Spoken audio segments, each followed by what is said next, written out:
أشهد أن لا إله إلا الله وحده لا شريك له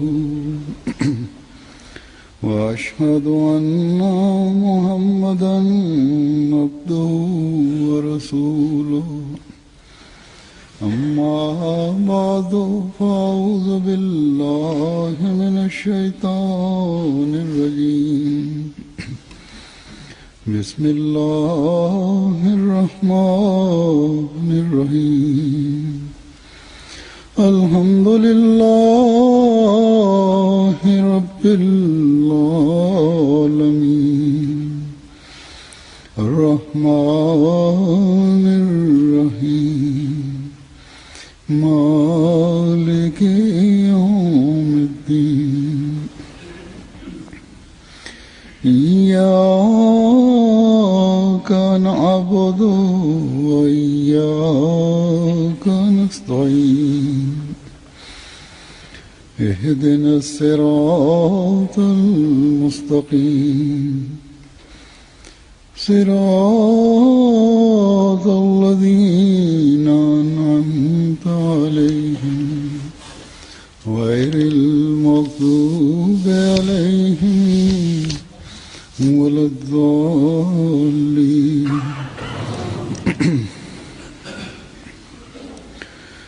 चंद जुमे पहले फरवरी के आखिरी जुमे में मैंने खुतबे में आलम इस्लाम के लिए bir qancha juma oldin fevral oyining oxirgi jumasida islom olimi uchun duo qilishga chaqirayotib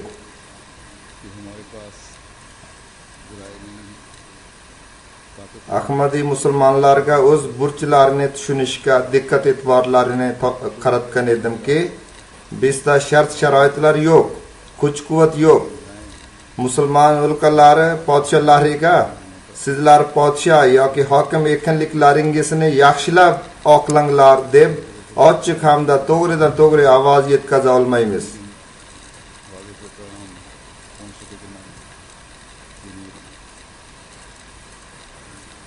Bir qancha joylarga biror bir yo'l orqali ovoz yetish mumkin, lekin ochiq ro'shan payg'am yeta oladimi, yo'qmi, buni bilmaymiz. Ana shu sababdan men aytgan edimki, Ahmadiylar duoga ishonadilar. Ular Alloh taolo ushbu hukmronlarga aql bersin va ushbu islom o'lkalari har qanday parchalanib ketishdan saqlanib qolsin deb duoga o'zgacha e'tibor berishlari zarur.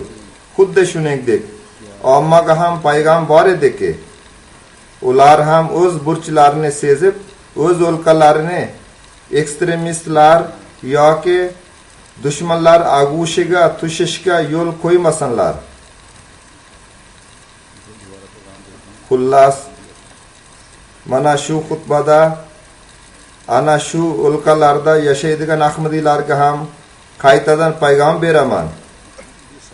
Oldin ham bergan edimki, duolarga e'tibor beringlar va imkon boricha ikki tarafni aql ishlatishga chaqiringlar.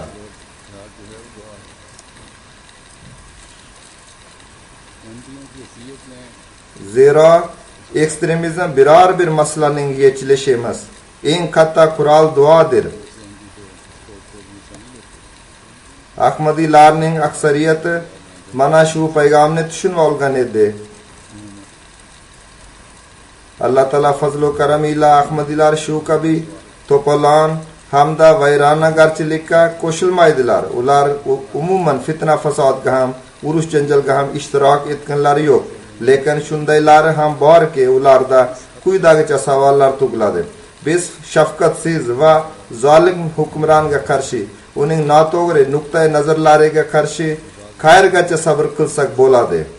Yoki biz qanday qilib javob amalini ko'rsatishimiz kerak? Yaxud ba'zi Afrika o'lkalarida boshqaruvni o'tkazib berishga to'sqinlik qiluvchilarga javob amalimiz qanday bo'lishi kerak? Masalan, Ivory Coastda bo'layotganday başkaru yangi hukumatga topshirilmayapti. Qay darajada Ahmadiylar ham boshqa ommaga qo'shilib, ular ko'rsatayotgan qattiq norozilikka ishtirok etsalar bo'ladi. Yahud hukumatga qarshi norozilik namoyishlariga qatnashsa bo'ladi. Zero ba'zi xat savodli kishilar ushbu payg'ambarning ruhini tushunmay savol beraveradilar.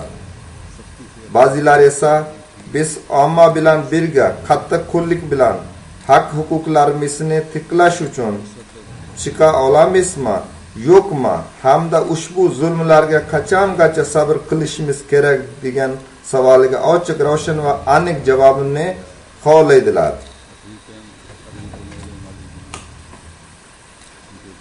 Shu masalada men arab o'lkalari yoki arabcha gapiradigan barcha Afrika o'lkalari bilan ish olib boradigan arabcha bo'limda ishlayotgan janob Xonni Tohir bilan muloqot o'tkazdim. U kishiga mana shu holatda har bir Ahmadiyning javob amali hamda muomalasi qanday bo'lishi kerak deb ochiq, ravshan va batafsil tushuntirgan edim. Ikki tarafdagi ijobiy va salbiy jihatlar qanday bo'lishiga ham nazar solishimiz kerak. Shuni ham aytgan edimki, Ahmadiylar haqiqiy ahvolni anglab olishlari uchun shu aytganlarimni tegishli o'lkalarga yoki odamlarimiz aloqasi borlarga yetkazib qo'yinglar.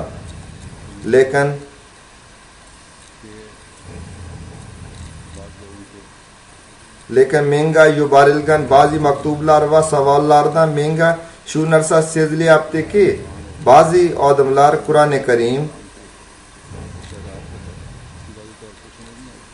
hadis hamda Hazrat Imom Mahdi alayhissalom so'zlariga asoslangan Ahmadiyya musulmon jamoati nuqtai nazarini yaxshilab tushuna olganlari yo'q. Shu sababdan buni yanada oydinlashtirish lozim. Shuning uchun har xil shak shubhalar bartaraf bo'lishi uchun bu haqida biroz materialni to'pladim. Biroz narsalarni jamladim. Uni sizlarga taqdim etmoqchiman.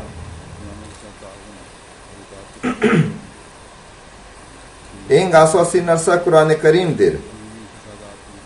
Qur'oni Karim hukmronlarga yordamlashish va ularga itoat etish haqida qanday buyruq berganligi haqida ham qarab chiqishimiz kerak. Yana umumiy fitna fasodlar paytida bir musulmon kishi qanday javob amalini ko'rsatish kerak bo'ladi? Qachongacha o'z haq huquqini talab qilish uchun hukumatga qarshi yurishga ishtirok eta oladi? So'ngra bu haqida hadislar nima deydi? Bu haqida Hazrat Imom Mahdi alayhissalom qanday marhamat qildilar? Alloh taolo Qur'oni Karimda marhamat qiladi. Va yanha anil fahsha'i val munkari val baghi. Ushbu oyat bo'lagini biz har bir juma xutbasida arabcha o'qiymiz. Uning ma'nosi shuki, Alloh taolo sizlarni har xil behayolik, yoqimsiz narsalar va tajovuzkorlikdan qaytaradi. Hazrat Imom Mahdi alayhissalom bag'iyun so'ziga sharh berib, shunday marhamat qiladilar. Haddan tashqari ko'p darajada yog'ib, ekinzorlarni vayron qilib tashlaydigan yomg'irni bag'iyun deydilar.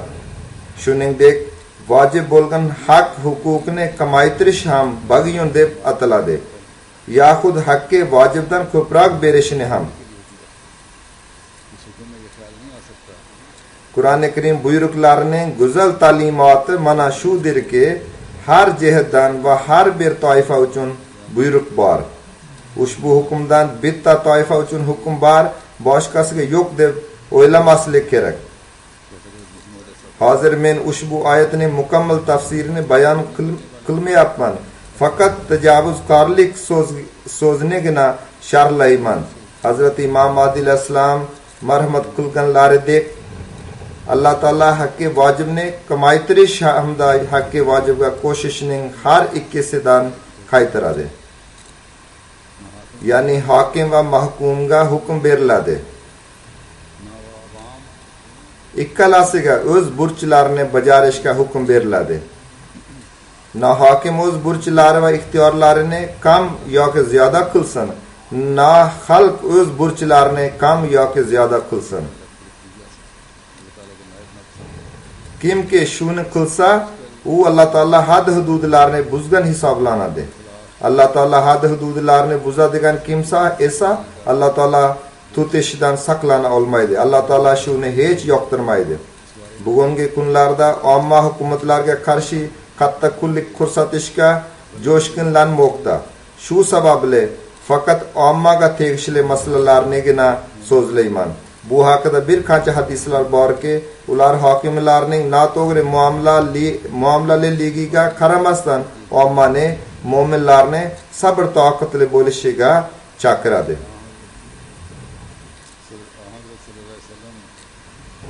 Buxoriy Kitabul Fitan'da bir hadis borki, Janob Rasululloh sallallohu alayhi vasallam Ansorga shunday marhamat qilgan ekanlar. Sizlar mendan keyin shunday ishlarni ko'rasizlarki, u sizlarga yoqmaydi.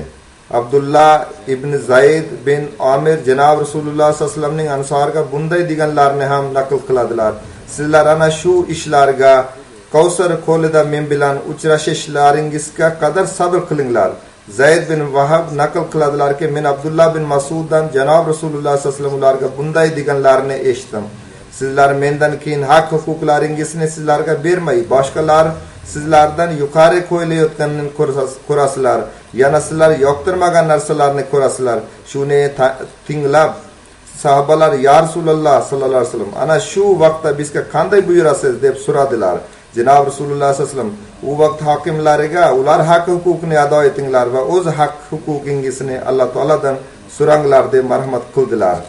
Yana bir hadis bo'yicha Hazrat Ibn Abbas radhiyallohu ta'ala anhu Janob Rasululloh sallallohu alayhi vasallamning bunday deganlarini naql qiladilar. Kimdaki o'z amirining birorta so'zini yoqtirmasa, u sabr qilish kerak. Sababi shuki, kimdaki bir qarichalik ham o'z amir itoatidan chiqsa, u jahliya o'lim bilan o'ladi. Yana Usayd bin Huzayr naql qiladilarki, bir kishi Janob Rasululloh sallallohu alayhi vasallam oldilariga kelib, "Ya Rasululloh sallallohu alayhi vasallam, siz falon kishini hokim qilib qo'ydingiz va menga hukumat bermadingiz" deb aytdi. Janob Rasululloh sallallohu alayhi vasallam, "Mendan keyin boshqalar sizlardan yuqori qo'yilganlarini ko'rasizlar. Bas qiyomat kuni men bilan uchrashishlaringizga qadar sabr qilinglar" deb marhamat qildilar. Salman bin Yazid al-Jafi Janob Rasululloh sallallohu alayhi vasallamga bunday deb murojaat qildilar. "Ya Rasululloh sallallohu alayhi vasallam, agar bizdan o'z haqlarini so'raydigan, biroq bizga haqqimizni bermaydigan hokimlar ustimizga tayinlansalar, u holda siz bizga qanday buyruq berasiz?" Janob Rasululloh sallallohu alayhi vasallamga e'tibor bermadilar. U kishi o'z savolini ikkinchi marta qaytardi. U zot sallallohu alayhi vasallam yana e'tibor bermadilar. U kishi o'z savolini ikkinchi yoki uchinchi marta qaytardi. Shunda Ashas bin Qays uni orqasidan tortdilar. Ya'ni bu savol Janob Rasululloh sallallohu alayhi vasallamga yoqmadi deb uni jim bo'lishga yoki jim qilishga harakat qildilar. O'shanda Janob Rasululloh sallallohu alayhi vasallam bunday deb marhamat qildilar. Ana shunday holatda o'z hokimlaringiz so'ziga quloq solinglar va ularga itoat etinglar. Ularga yuklatilgan mas'uliyat bo'yicha ular javob beradilar va sizlarga yuklatilgan mas'uliyatga sizlar javob berasizlar.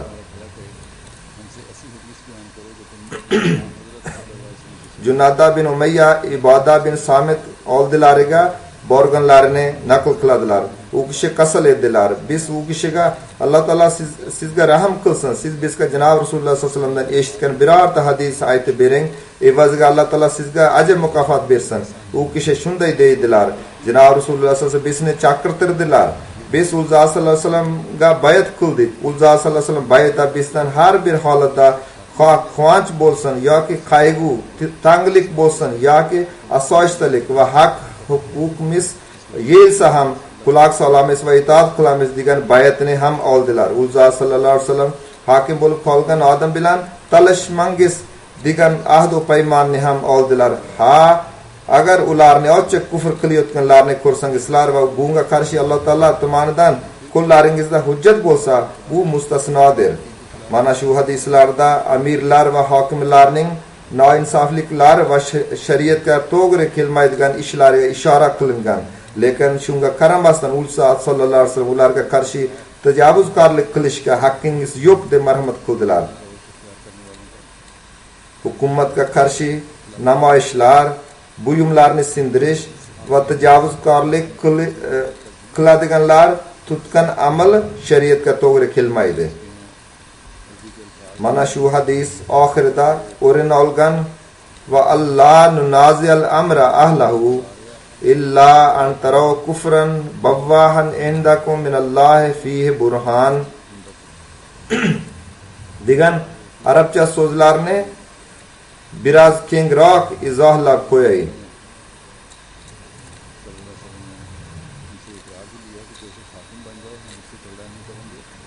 Ya'ni Janob Rasululloh sallallohu alayhi vasallam bizdan shu ahd va paymonni ham oldilarki, kimda kim hokim bo'lib qolsa, u bilan talashmangiz. Ha, uni ochiq kufr qilayotganini ko'rsangizlar va bunga qarshi Alloh taolo tomonidan qo'llaringizda birorta hujjat bo'lsa, bu mustasnodir. Hadisdagi ana shu oxirgi so'zlarni ba'zi salafiy va vahobiy hamda boshqa ekstremistik jamoatlar yoki firqalar bunday deb tarjima qiladilar. Hokimlar kufri bavva ochiqdan ochiq kufr qilmaguniga qadar ular bilan urush qilish joiz emasdir. Agar hokim kufri bavva qilsa, u holda uni daf qilish va undan hokimlikni tortib olish farzdir. Ushbu hujjatga binoan hukumatlarga qarshi tajovuzkorlik qilsa bo'ladi degan o'y fikrga ega bo'lib qolishdi. Hattoki o'z fatvolarini shu qadar qattiq qo'llik bilan ishlatadilarki, biz kofir deb e'lon qilganlarni kimki kofir hisoblamasa, u ham kofirdir deb o'zaro fatvo chiqaradilar. Kofirni kofir hisoblamagan kishi ham kofirdir deydilar. Mana ushbu fatvobozlik uzoq muddatdan beri davom etib kelmoqda. Xullas, bu hadis so'zlari mohiyati shudirki, sizlar itoat etishingizlar kerak. Ha, agar kufr so'zi bo'lsa yoki sizlarni kufrga majbur qilsalar, bu mustasnodir. Bundan tashqari sizlar har bir holatda itoat etishingizlar kerak. O'shanday ahvolda ham tajovuzkorlikka yo'l yo'q. Ha, u kufrlik buyruqqa amal qilmaysizlar. Xullas, yuqoridagi e'tiqod Ahmadiy bo'lmaganlarning nazariyasi, Ahmadiylarniki emas. Ha, yuqorida men aytib o'tganimdek, qachon kufrga majburlayotgan bo'lsalar, u holda itoat etmaslik kerak. Jamoatimizda uning bittagina misoli bor. Qachon Pokistonda yoki ba'zi boshqa o'lkalarda Ahmadiy musulmonlarga sizlar o'zlaringizni musulmon demanglar deyilganida, biz shu narsani qabul qilishga tayyor emasmiz. Biz o'zimizni musulmon deymiz. Yoxud kalima o'qimanglar deyilganida biz kalima o'qiymiz. Yoki bir-biringizga salom bermanglar yoxud Qur'oni Karim o'qimanglar deyilganda biz o'qiymiz. Xullas, bu bizning e'tiqodimiz hamda dinimiz muomalasidir. Bu masalalarda hadisdan zohir bo'lganidek itoat etish lozim emas. Lekin shunday holatda ham biz isyonkorlik qilmaymiz. Faqatgina shu kabi masalalarda biz biror bir qonunga bo'ysuna olmaymiz. Zero bu shariat muomalasidir. Alloh hamda payg'ambar sallallohu alayhi vasallam hukmlari muomalasidir. O'lkaning boshqa qonunlariga keladigan bo'lsak, shunga qaramasdan har bir ahmadiy musulmon o'lkaning barcha qonunlariga bo'ysunadi. Sobiq imomlardan ham nazariyamizni qo'llab-quvvatlaydigan bitta misolni o'rtaga tashlayman. Ushbu hadisni sharhlab Hazrat Imom Navaviy rahmatulloh bunday deb yozadilar: Kufri bavvadan murod ochiq kufrdir. Biroq shu hadisda kufrdan murod gunohdir. Yana shunday marhamat qiladilar: sizlar hukumat egalari bilan ular hukumati ostida yashab, talashib tortishmanglar va ularga e'tiroz bildirmanglar. Ha, agar sizlar ularda islom qonun qoidalari, ya'ni Qur'oni Karim hamda hadis yuzasidan yomon ko'rgan narsa bor ekanligini aniq ko'rsangizlar, u holda bu narsa mustasnodir. Agar o'shanday ko'rsangizlar, u holda ularning mana shu narsasini yoqtirmanglar va qayerda ekanligingizdan qat'iy nazar haq so'zini gapiringlar. Lekin mana o'shanday hokim hukmronlarga qarshi isyon ko'tarish, ularga qarshi urush qilish musulmonlar ijmosi bo'yicha haromdir. U hukmron fosiq va zolim bo'lsa ham, u kishi mana shu hadisga men bergan ma'noni boshqa payg'ambar hadislar ham qo'llab-quvvatlaydi deb marhamat qiladi. Ahli sunnat shu narsaga ham fikrdirlarki, fisq sababli birorta hukmronning xizmatidan bo'shatish joiz emas. Ulamolar aytishlaricha, fosiq va zolim hukmronni bo'shatmaslik va unga qarshi jang qilmaslik sababi shuki, mana o'shanday holatda yana fitna fasodlar, xunrezliklar va o'zaro fasodlar paydo bo'ladi. Bas fosiq va zolim hukmronning hukmron qatori qolishi uni ishdan bo'shatishga qilinadigan sa'y harakat natijasida paydo bo'ladigan fitna fasodga nisbatan kamroq fasod bo'ladi. Shu narsa haqiqat deb isbotlanayotganini bugun biz ko'rmoqdamiz. Ikki tarafdan urushlar qilinmoqda, o'qlar otilmoqda, jonlar zoy bo'lmoqda, musulmonni qatl etmoqda. Yana Buxoriyning bir hadisga ko'ra Janob Rasululloh sallallohu alayhi vasallam marhamat qiladilarki, Alloh taolo had hududlari bo'yicha sustqashlik qiladiganlar va Alloh taolo had hududlariga giriftor bo'ladigan odamlar misoli bir kemada joylashish uchun qur'a tashlagan bir qom kabidir. Uning natijasida ba'zilar kemaning ustki bo'lagiga chiqdilar, ba'zilar esa kemaning ostki bo'lagiga joylashdilar. Kemaning ostki bo'lagidagi yashaganlar suv olib, ustki qavatdagi lar yonidan o'tganlarida noqulaylikni sezardilar. Shunda ostki bo'lagdagilar orasidan bitta kishi qo'liga bolta olib kema ostini teshmoqchi bo'ldi. O'shanda ustki bo'lakdagilar u kishi oldiga kelib, sizga nima bo'ldi deb so'radilar. U javob qildi, men ustiga chiqib suv olib kelganimda sizlar qiynalasizlar, men esa suvsiz yashay olmayman. Bas agar ustiga qavadagilar uni to'xtatsalar, u holda uni ham cho'kishdan saqlab qoladilar va o'zlarini ham cho'kishdan saqlab oladilar. Agar uni o'z holiga qo'yib qo'ysalar va kema satini teshishga yo'l bersalar, u holda uni ham halok qilib yuboradilar va o'zlarini ham halok qilib oladilar. Ushbu hadisdan ba'zilar ommani yomon ish qilishdan yoki noto'g'ri ishlardan yomonlik qiluvchilarni kuch bilan to'xtatish kerak degan ma'noni chiqaradilar. Bu durust emas. Zero mana shunday o'zaro janjal va fitna fasod chiqib qoladi. Agar shundan murod isyonkorlik deb oladigan bo'lsak, u ham Janob Nabiy sallallohu alayhi vasallam ko'rsatmalariga xilofdir.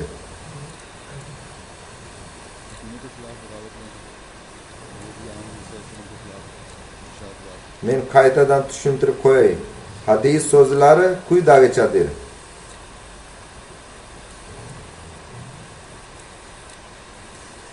Agar ustki qavatdagilar uni to'xtasalar, u holda uni ham cho'kishdan saqlab qoladilar va o'zlarini ham cho'kishdan saqlab oladilar. Agar uni o'z holiga qo'yib qo'ysalar va kema satini teshishga yo'l bersalar, u holda uni ham halok qilib yuboradilar va o'zlarini ham halok qilib oladilar.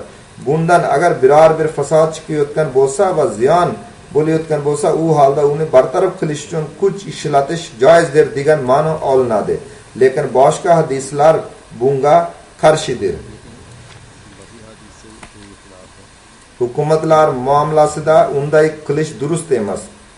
Buni qo'llab-quvvatlash uchun Janob Rasululloh sallallohu alayhi vasallamning yana bitta hadisi keltirilib, undan Janob Nabiy sallallohu alayhi vasallam o'zlari katta qullikka buyurgan ekanlar degan ma'no chiqariladi.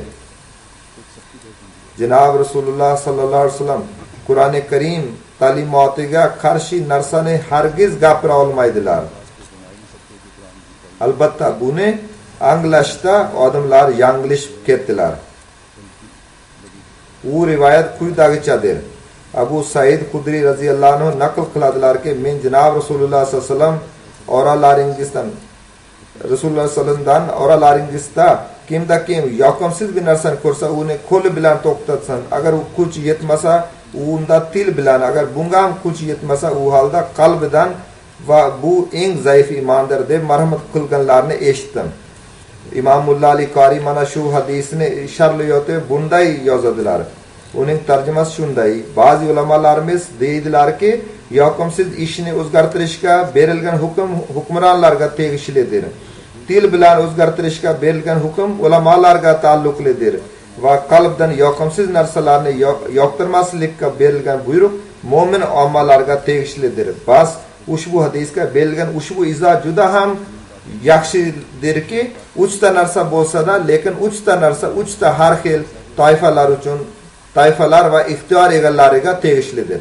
Bu yerda ham agar kemadagilarni to'xtatishga so'z qilingan bo'lsa, u holda uni cho'kishdan saqlab qolishga u ixtiyor egalarigagina buyurilgan ekan.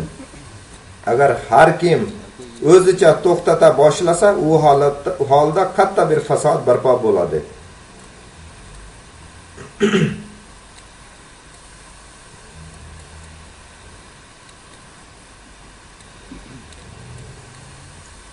Fasod va tinchsizlik haqida Alloh taolo shunday marhamat qiladi: Vallohu la yuhibbul fasad. Bu Al-Baqara surasining 206-oyatidir. Ya'ni Alloh taolo fasod, fitna fasodini yoqtirmaydi. Agar bundan murod omma hukmronning qaysi bir so'zni yoqtirmasa, u holda ular hukumatga qarshi qo'zg'alib, buyumlarni sindirib, fitna fasod, talon taroj va isyon ko'tarsa bo'ladi deb olinsa, unda ushbu tushuncha ham shariat ko'rsatmasiga xilofdir. Bu haqida Qur'oni Karim hukmini qarorini men yuqorida bayon qilib bo'ldim. Va yanha anil fahsha'i val munkari val baghi.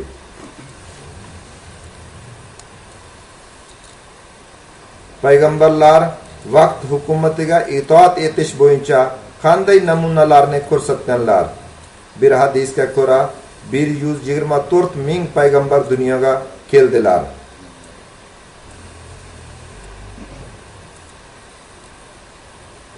Qur'oni Karim 20-25 payg'ambarni zikr etib, ularning ahvollarini bayon qilib berdi. Biroq biror bir payg'ambar haqida u dunyoviy muomalalarida o'z o'lkasining vaqt hokimiga nafarmonlik qildi yoki isyon ko'tardi, yaxud unga qarshi o'z izdoshlari bilan birga namoyishlarga chiqdilar yoki buyumlarni sindirdilar deb zikr etgani yo'q. Diniy masalalarda barcha payg'ambarlar o'z o'lkalari hukmronlarining noto'g'ri aqidalarini ochiq rad etib, haq aqidalariga kuchli da'vat yurgizdilar. Umuman bayon qilinadigan Hazrat Yusuf alayhisalom misolini olaman. Hazrat Xalifatul Masih al-Avval ham, Hazrat Masih Maud alayhisalom ham, Hazrat Xalifatul Masih Sani radhiyallohu anhu ham shuni bayon qildilar. Buning boshida Alloh taolo marhamat qiladi: "Va nahnu naqussu alayka ahsanal qasas bima awhayna ilayka hazal Qur'an va in kunta min qabli la minal ghafilin."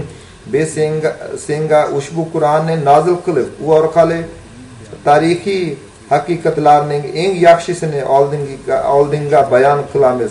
Holbuki sen bundan ilgari shu haqida g'ofillardan eding. Qur'oni Karim ochiq ro'shan bayon qilayotgan ushbu isbotlangan tarixiy haqiqatlar nima o'zi? Ushbu Yusuf surasida ko'pgina Hazrat Yusuf alayhisalom hal ahvollaridan iboratdir. Mana shu ahvollar xulosasi shudirki, Hazrat Yusuf alayhisalom Misrning kofir podshohi bo'lmish, Misr Firavunning vazirlar mahkamasida moliyaviy vazir, mol-mulk nazoratchisi sifatida ishladilar. Agar podshoh Yusuf alayhisalom menga vafodor emas va nauzu billah, Alloh taolo kechirsin, saqlasin, munofiqlaricha menga itoat qiladi deb o'ylasa, u holda u kishini hargiz o'z vazirlar mahkamasiga olmasdi. Yana Hazrat Yusuf alayhisalom haqida nauzu billah, Alloh taolo kechirsin, ul zot yuragidan Misr Firavuniga qarshi dushmanlik va adovat qilar edilar. Magar zohiran munofiqlar kabi unga itoat etib, unga vafodorlikni izhor etardilar deb o'ylasham adobsizlik hisoblanadi. Alloh taolo marhamat qiladi: "Kazalika kidna li Yusuf ma kana li ya'khuz akhahu fi dinil malik illa an yasha Alloh." Biz Yusuf uchun mana shunday tadbir qildik. Alloh xohlamaganida podshoh hukmronligida u o'z birodarini to'xtatib qololmagan bo'lardi. Ya'ni Misr podshoh qonuniga muvofiq Hazrat Yusuf alayhisalom o'zlarining haqiqiy birodarini to'xtatib olish ixtiyoriga ham ega emas edilar. Shu sababdan Alloh taolo shunday tadbir qildiki, Hazrat Yusuf alayhisalom qo'lidan hata yüzastan podshaning o'lchov idishini birodar jihoziga qo'ydirib qo'ydi. Tekshirgandan keyin u o'lchov idishi uning birodari jihozidan chiqdi. Shundan ma'lumki, Hazrat Yusuf alayhissalom Misrning kofir podshohning qonuniga rioya qilardilar. Dunyoviy masalalarda Hazrat Yusuf alayhissalom kofir podshoh qonuniga rioya qilib, vafodorlik ila itoat etganligiga qaramasdan diniy masalalarda aniq noto'g'ri aqidalarga rioya ham itoat ham qilmasdilar. Yana Qur'oni Karim bir joyda shunday marhamat qiladi: Ya ayyuhallazina amanu atiulloha va atiur rasula va ulil amri minkum fa in tanaza'tum fi shay'in farudduhu ila Allahi var rasuli in kuntum tu'minuna billahi wal yawmil akhir zalika khairun va ahsanu ta'wila.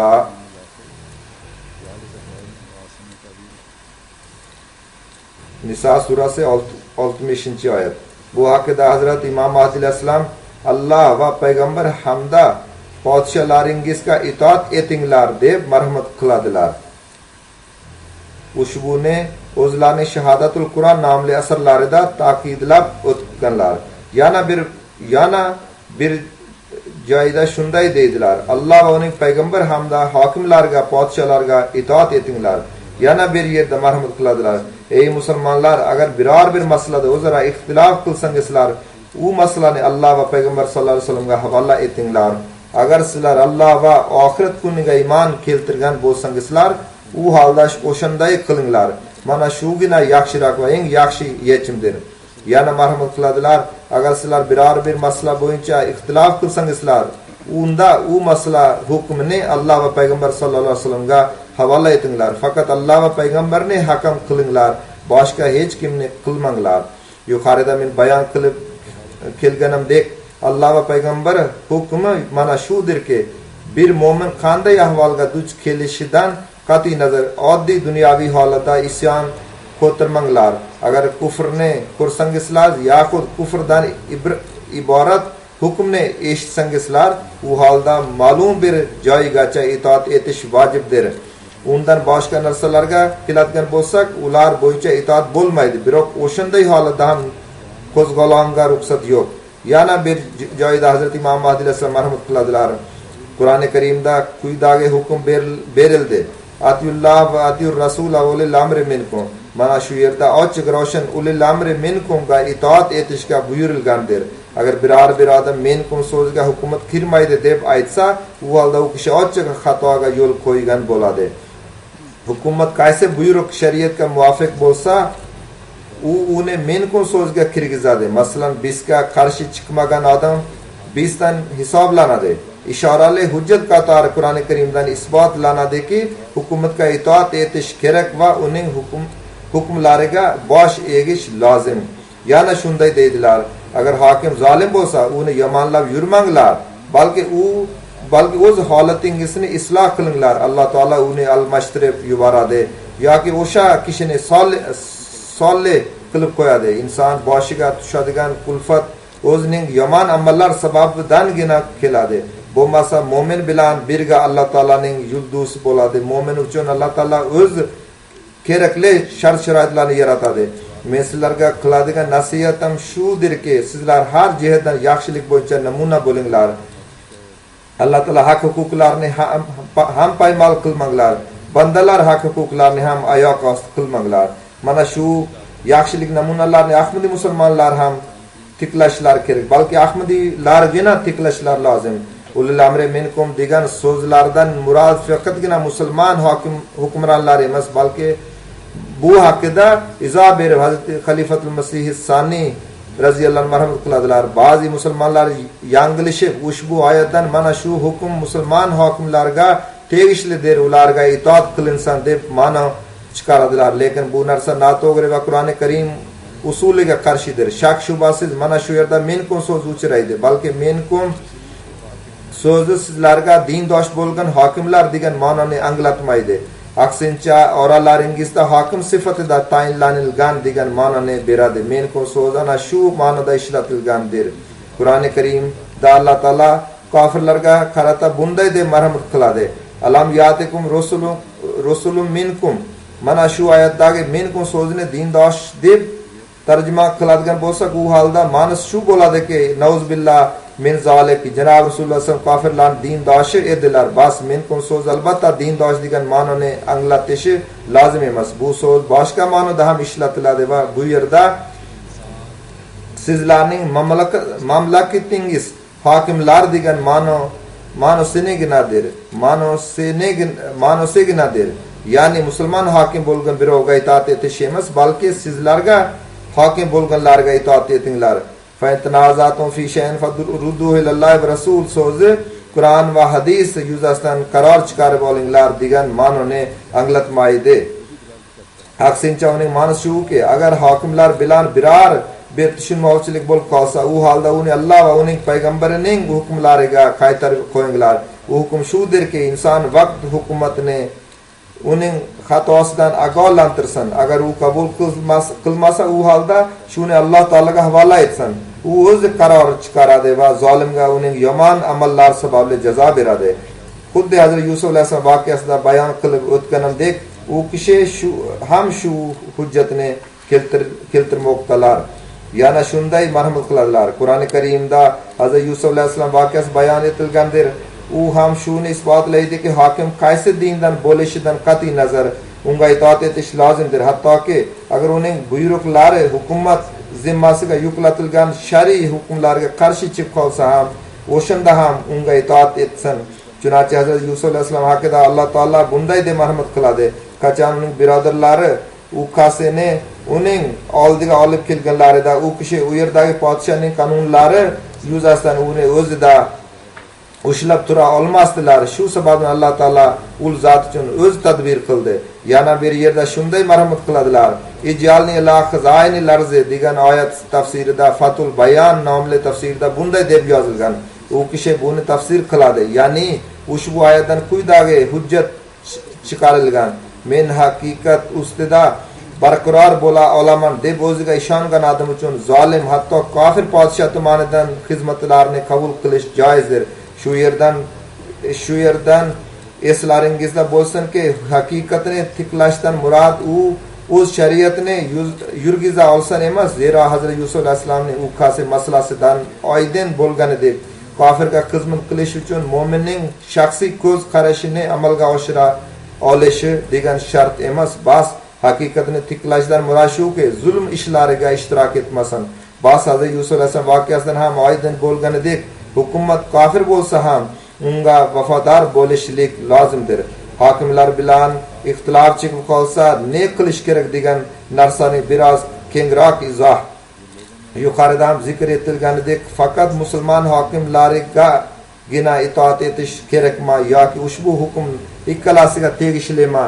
Janob payg'ambar sollallohu alayhi vasallam bu haqida ne deb aytgan ekanlar?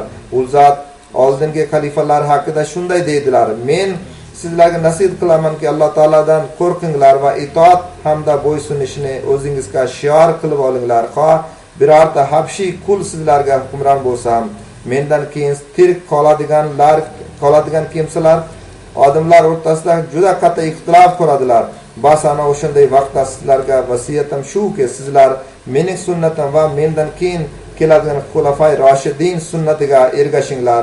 Tamassaku biha, sizlar u sunnatini mahkam ushlab olinglar. Biror bir narsa tishlar bilan tutilganidek ushbu sunnat bilan yopishib turinglar va mening hamda xulafay roshidin yo'lini hech qachon tashlamanglar.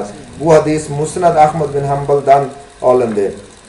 Dunyoviy hokimlar haqida qanday ta'limot bor? Bu haqida Buxoriyda uchraydi. Shunday marhamat qiladilar: mendan keyin sizlar shunday ahvolga guvoh bo'lasizlarki, sizlarga noinsoflik qilinadi. Bu oldin ham zikr etilgandir va dunyoviy hokimlarga tegishlidir. Sizlarning haq-huquqlaringiz paymol qilinadi va boshqalar sizlardan yuqori qo'yiladi. Sizlar yoqtirmaydigan narsalarni ko'rasizlar.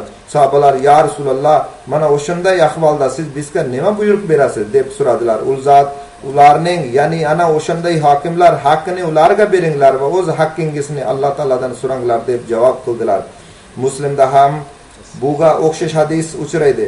Uning tarjimasi quyidagichadir: agar hukmron juda zolim va ezuvchi bo'lsa ham unga itoat etish kerak.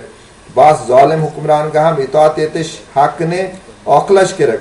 Unga qarshi isyon ko'tarilmasan va unga itoat etishdan bosh tortilmasan. Aksincha uning ziyon va yomonligini daf qilish uchun hamda u o'nglanish uchun Alloh taolo huzurida tavba tazarru bilan duo qilinsin.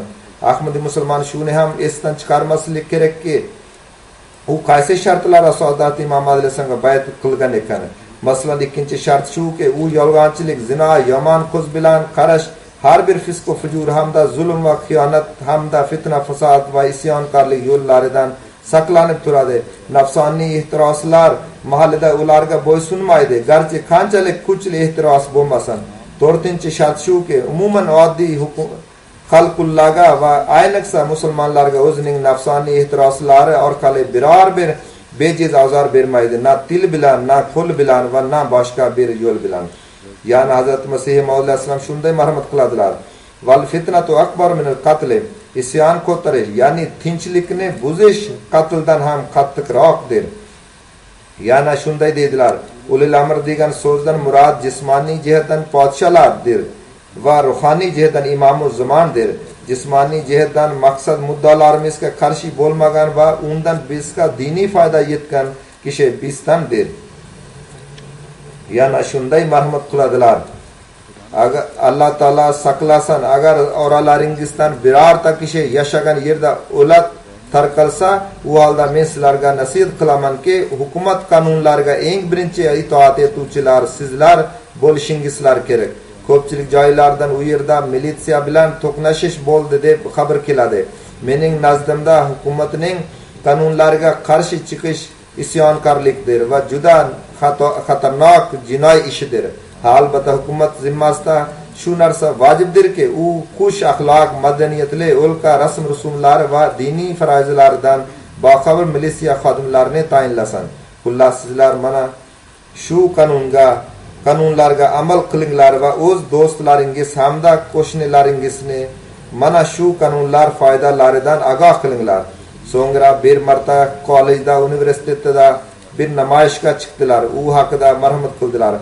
Fasodchi talabalarga qo'shilish tariqasi bizning ta'limotimiz va beradigan maslahatlarimizga butunlay qarshi keladi. Binobarin o'sha kundan beri u mana shu isyonkorlikka ishtirok etgandir. Ya'ni o'zlarining bir yaqinlari haqida so'zladilar. Qachon Lahorda talabalar o'z professorlariga qarshi namoyishga chiqqanlarida, u guruhga qatnashgan talabalarga men hukm qilgan edimki, ular ushbu muxolifatga ishtirok etmasinlar va o'z ustozlaridan kechirim so'rab darrov kollejga qaytsinlar. Chunonchi ular mening buyrug'imga itoat etib, o'z kollejga qaytib, shunday yaxshi namunani ko'rsatdilarki, boshqa talabalar ham darrov qaytdilar. Hazrat Xalifatul Masih al-Avval Mavlana Nuruddin raziyallohu anhu bu haqida qanday izoh beradilar? U zot bunday deb marhamat qiladilar: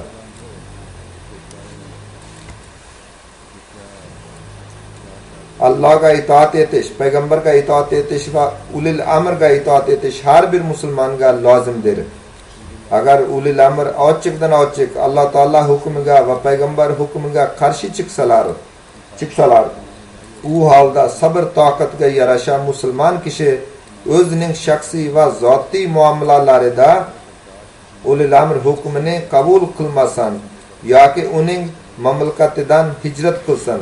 Atiullah va atur rasulullah va ulil amri minkum ochiq ro'shan hujjatdir. Ulil amr bo'yicha hokim va podsholar birinchidir va ulamo hamda hukama ikkinchi darajada turadilar. Bu kunlarda ba'zi odamlar shunday savol ham ko'taradilarki, Hazrat Muslim Maud, Hazrat Mirza Bashiruddin Mahmud Ahmad raziyallohu anhu Hindiston musulmonlari bilan birga kashmirliklar haq huquqlari uchun majlislar va o'tirishlarni uyushtirgan edilar. Unga ruxsat bor edimi? Odamlar o'yladilarki, bugungi kunda hukumatga qarshi isyonkorlik tariqasi ham o'sha tariqa kabidir va shu sababli joizdir. Vaholanki u tashkil bir ovoz edi. Majlislar va namoyishlar ular haq huquqlarini ularga olib berish uchun edi. Hech qanday urush bo'lmadi, hech bir narsa sindirilmadi. Kashmirliklarning poymol qilinayotgan huquqlari ularga berilsin deb hukumatning diqqat e'tibori tortilgan edi. Ular mulklari faqat nomigagina ularniki edi. ular mulklar foydasining hammasi roja qo'liga o'tib ketardi. Shunday qilib ularga huquqlar berilsin deb haq huquqlar uchun diqqat e'tibori tortilgan edi. 1929-yil 29-noyabr kuni bo'lgan namoyish haqida Ahmadiylar ne qilish kerak deb Hazrat Muslim Maud radhiyallohu anhudan so'ralganida ul zot marhamat qiladilarki, namoyishga qatnashmaslik kerak. Ha, majlis va uyushmalar va hokazolarga qatnashsa bo'ladi. Haq huquqlari uchun majlis va aksiyalarga qatnashsa bo'ladi. Zira bu uchun hukumat bir qadar ruxsat bergan ekan. Lekin namoyishga chiqish, do'konlarni yoptirish va narsalarni sindirish kabi ishlar joiz emas. So'ngra bir kishi shaharlarda Ahmadiylar do'konlari oz bo'lganligi uchun agar u ochiq tursa, u holda hujum xavfi bo'ladi va odamlar kuch ishlatib yoptiradilar deb so'radi. Shunga bunday deb javob qildilar: agar kuch bilan yoptirsalar, u holda yopib qo'yinglar va militsiyaga borib biz do'konni ochmoqchi edik, biroq falon kishi ochishga yo'l bermayapti deb aytib qo'yinglar. Agar militsiya himoya qilishni bo'yniga olsa, unda ochib qo'yinglar, bo'lmasa yo'q. Bir kishi demonstratsiya qanunan man etilganmi deb so'radi. O'shanda ul zot bunday javob berdilar: bu yerda qonun savol emas, bu o'zi ham behuda narsadir. Undan xaridor va do'konchi ikkalasiga ziyon yetadi. Endi 29-kuni tashqaridan Lahor yoki o'ziga yaqin shahriga savdo xarid qilgan boradigan musulmonlar majburan hindu do'konlaridan savdo xarid qiladilar. Zira musulmonlar demonstratsiyaga chiqdilar. Undan musulmonlarga ziyon yetdi. Yana bir marta marhamat qiladilarki, qonunni buzishga chaqiradiganlarni biz hech qachon qo'llab-quvvatlay olmaymiz. Ba'zi jamoatlar isyonkorlik ta'limotini beradilar. Ba'zilar qatl va talon-tarojga chaqiradilar. Ba'zilar qonunga rioya qilishni zarur emas deb biladilar. Ana shu masalalarda biz birorta ham jamoatga ko'mak ko'rsata olmaymiz. Sababi shu narsalar bizning diniy ta'limotimizga qarshi keladi. Dinga amal qilish shu qadar lozimdirki, agar butun hukumat bizga dushman bo'lib ketsa va Ahmadiylarni ko'rgan yerida dorga osa boshlasa ham shariat qonunini va mamlakat qonunini hech qachon buzilmasam degan qarorimiz o'zgara olmaydi. Agar shu sababdan bizga qattiq azob uqubatlar berilsa ham bunga qarshi chiqish biz uchun joiz emas. Basna norozilik namoyishlari haqida mana shu kabi juda ko'p ochiq ravshan ko'rsatmalar oldingizga keldi. Men ilgari ham bir hadisga izoh berib, Al-Baqara surasining 206-oyatining quyidagi bo'ligini o'qib bergan edim. Vallohu la yuhibbul fasad. Alloh taolo fasodni yoqtirmaydi. Qachon kuch ishlatilsa fasod paydo bo'ladi.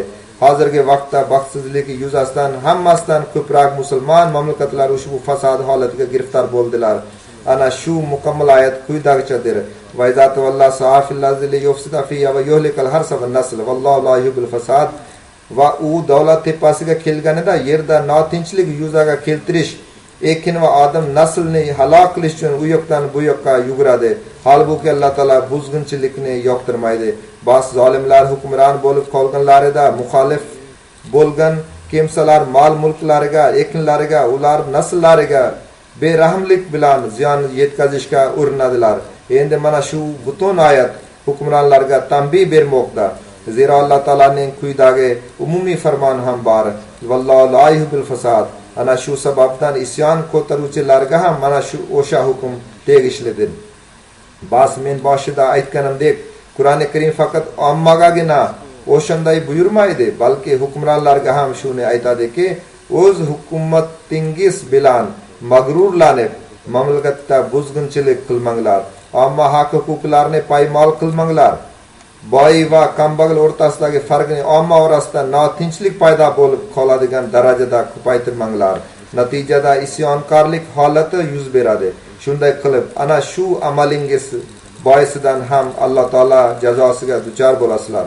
Endi qaranglarki, biz ko'rib turgan ahvollarda istisnosiz har bir joydan milliy boylik o'g'irlab olindi va omma haq huquqlari paymol qilindi degan ovozi eshitilmoqda.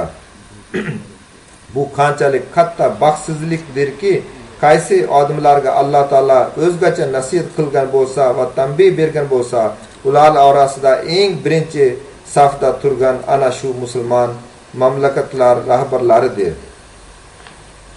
ular shu kabi harakatlar qiladilar. Ular shu kabi harakatlar qilmoqdalar. Ommaning jon va mol mulkni himoya qilish ishi rahbarlar zimmasidadir.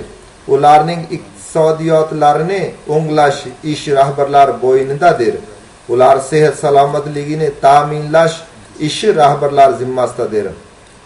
Shu kabi juda ko'p boshqa haq-huquqlar ham bor. Xullas mana shu ishlarning barchasi ham hukumatlar ishidir. Ular buni ado etishlari kerak. Ana shularni bajarmay bular buzg'unchilik qilmoqdalar. Buzg'unchilik Alloh taolo nazarida Alloh taolo o'zi marhamat qilganidek juda ham yoqimsiz narsadir. Bas bizning rahbarlarimiz Alloh taolo inomlarini qadrlagan holda biz misollar tariqasida keltiradigan usullar va namunalar bo'yicha amal qilishga harakat qilishlari kerak.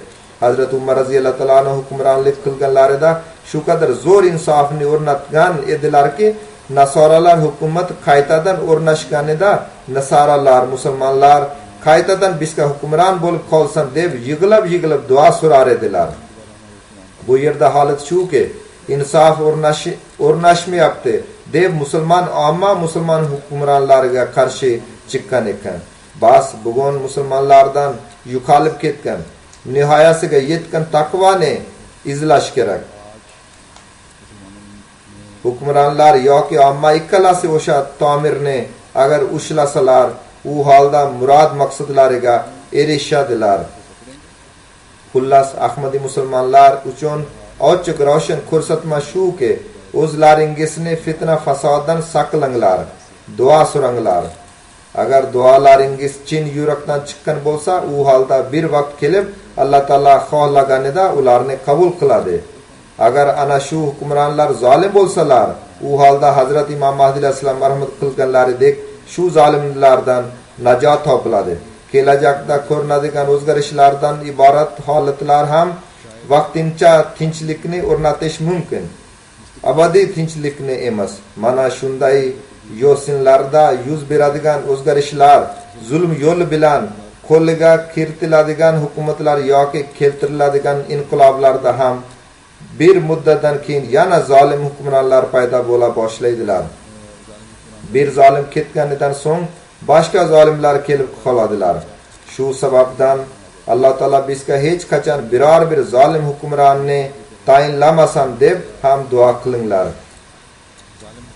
Alloh taolo musulmon ommaga ham hukmronlarga ham o'z burchlari va haq huquqlarini tanib, ularni ado etib, islomning ko'rkam ta'limotlarini dunyoga taqdim etishga kuch-quvvat bersin. Amin. Hozir juma namozidan keyin men ba'zi g'oyib janozalarni o'qitaman. Birinchi janoza muhtaram Sayyid Abdul Hayy Shah sahib Nazir Ishoat Anjuman Ahmadiya Rabbanining xotini hurmatli Amatul Vudud sahibaniki. 2 kun muqaddam qon bosimi ko'tarilib kasalxonaga olib borildi. Bosh tomiri yorilib ketdi. U yerda 25-mart kuni vafot etdilar. Inna lillahi va inna ilayhi rojiun. 72 yoshida edilar. Srinagar aholisi bo'lgan muhtaram Shayx Mahbub Ilahi sahib nomli brahmanning qizi edilar. U kishi Hindu dinini tashlab Ahmadi musulmon bo'lgan edilar. Uning oldingi oti Radha Krishnan edi. Hazrat Muslim Maud roziyallohu Shayx sahibni Qodiyonga chaqirtirib diniy ta'lim oldirdilar. So'ngra u kishi dinga xizmat qildilar. Marhumaning onalari Hazrat Imom Mahdi alayhissalom sahobasi Hazrat Hoji Umar Dar sahib, o'g'li hurmatli Hoji Abdul Aziz Dar sahibning qizlari edi. Bu kishi boy davlatli xonadonidan edilar, lekin hayotini dinga berib qo'ygan kishiga turmushga chiqdilar. O'z vaqflarini yaxshilab o'tkazdilar. Har bir holatda qanoat qildilar. Qo'sh muomala va g'arib parvar edilar. 6-7 yoshar bir qizni asrab olib, uni tarbiyalab, parvarish qilib, ta'lim berib, o'z pullar bilan turmushga chiqardilar. Bizning Humanity First boshchisi muhtaram Ahmad Yahya sahibning onalari edi. Ikkinchi janoza Lahor aholisi muhtaram Chaudhry Muhammad Sharif o'g'li Muhammad Said Ashraf sahibnikidir. bu kişi yoldan ötüp ketiyotganida 27 mart kuni fojiyga uchradi. Uch mototsiklchilar u kishini suzib ketdilar. Bu kishi va xotini ikkalasi borar edilar. Xotin ham jarohat oldilar. Bu kishi o'sha yerda bir tarafga yiqildi va motosikl ustidan o'tib ketdi. Xullas rikshaga solib kasalxonaga olib borildi. Kasalxonaga borib malham surtib bog'lab qo'yildi, lekin hali 10 daqiqa ham o'tmadiki nafas olish to'xtay boshladi. O'sha yerda ko'z yumdilar. Inna lillahi va inna ilayhi rajiun. Bu kishining ona tarafidan buvasi Hazrat Fazliddin sahib roziyallohu anhu hamda buvasi Hasan bibi sahiba roziyallohu anha ikkalasi Hazrat Imom Mahdi alayhissalomning sahobalar edilar. Jamoatga vafodor va xilofatga vafodor hamda ixlosmand inson edilar. Jamoat ishlariga qatnashar edilar. Uning o'g'li Muhammad Ahsan Said sahib jamoat missioneridir. Olmaniyadagi Ahmadiya universitetida o'qituvchi qatori xizmat o'tamoqda. Uyiga ketayin deganida onasi vaqf taqozosi shuki, bu yerga kelmay turib o'z burchlaringizni bajaravering deb aytdi. Ikkinchi janoza bu kishiniki bo'ladi. Uchinchi janoza Naima begim sahibanikidir. Ohio Amerikada vafot etdilar. Hazrat Xalifatul Masih Sani roziyallohu anhuning shaxsiy muolaji Hazrat doktor Hashmatullah sahibning qizlar edilar. Ikkinchi xilofatdan boshlab hozirgi xilofatgacha xilofat bilan aloqasi juda ham mustahkam va shaxsiy edi. Juda ham ixlosli va vafodor inson edilar. Hazrat Xalifatul Masih Sani roziyallohu anhuning tavsiyasi bilan kimyo bo'yicha magistrlik diplom oldilar. Biroz muddat Jamia Nusrada dars berdilar. Bu kunlarda o'g'illari yonida Amerikada yashardilar. U yerda ham lajna ishlariga faol ishtirok etardilar. Alloh taolo darajalarini yuqorilatsin. Keyingi janoza 6 mart kuni Amerikada vafot etgan Naim Ahmad Vasim sahibnikidir. Inna lillahi va inna ilayhi rajiun. Bu kishi Qodiyonda duolar mashinasi nomidan mashhur bo'lgan Hazrat Imom Mahdi alayhissalomning sahobalari bo'lmish Hazrat Hoji Muhammadin sahib Tahalbining o'g'illari edilar. Juda ham ixlosli, Alloh taolaga tavakkal qiluvchi, berilgan jamoat xizmatchisi hamda barcha jamoat targ'ibotlariga faol qatnashuvchi inson edilar. Hazrat Xalifatul Masih Salis Hazrat Mirza Nasir Ahmadga xalifa bo'lishidan oldin ikkinchi xalifadorlarida markazni himoyalash ishi yuklatilgan edi. U vaqtda bu kishi u inson bilan birga ishlar edilar va Rabba shahrining tashkil etilishiga asos solish to'yiga ham qatnashgan edilar. Undan keyin Amerikaga ketib qoldilar. Amerikada ham Ansarullahning qoid mol sifatida xizmat qildilar. 2-3 oy oldin yuragi og'rib qolib, qattiq kasal bo'lib qoldilar. U vaqtda Ansarullah masjid uchun chanda yig'ayotgan edi. Bu kishi hushiga kelishi bilanoq birinchi savollar shu bo'ldi. Masjid chandasi hisob kitobni to'g'rilab oldingizlarmi yoki yo'qmi? Yaxud faloncha yerga pul to'plash kerak edi. To'lash kerak edi. To'lab qo'ydingizlarmi yoki yo'qmi? Alloh taolo mana shu barcha marhumlar darajalarini yuqorilatsin. Ular yaxshiliklarni ular nasllarida ham davom ettirsin. Juma namozidan keyin ular janoza namozlari o'qiladi.